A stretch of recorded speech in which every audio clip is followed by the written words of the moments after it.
If you've been wondering how to edit your Mailchimp sign-up form, you're in the right place. In this video, I'll show you the simple step-by-step process to open your form, make the changes you need, and save everything properly so your sign-up form is ready to go.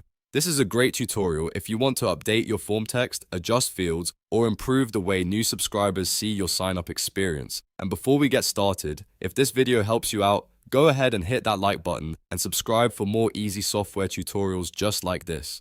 Alright, let's jump into it. First, go to Mailchimp and sign into your account. Once you're on the dashboard, look for the Form section. This is where Mailchimp keeps the tools for managing your sign-up forms and subscriber-facing pages. Click on Forms to open the form settings for your audience. Next, find the specific form you want to edit. If you manage more than one form, make sure you choose the correct one so you don't accidentally edit the wrong sign-up experience. Once you see the form you want, click Edit next to it. This will open the form management area where you can make changes to the content and structure of the form. After that, click on Edit Content. This takes you into the editor where you can modify the text and details shown on the form. Here, you can edit the form accordingly based on what you want to change. You might update the headline, adjust the instructions, change labels, or refine the messaging so it better matches your brand. Take your time here and make sure everything looks clear and professional for your audience.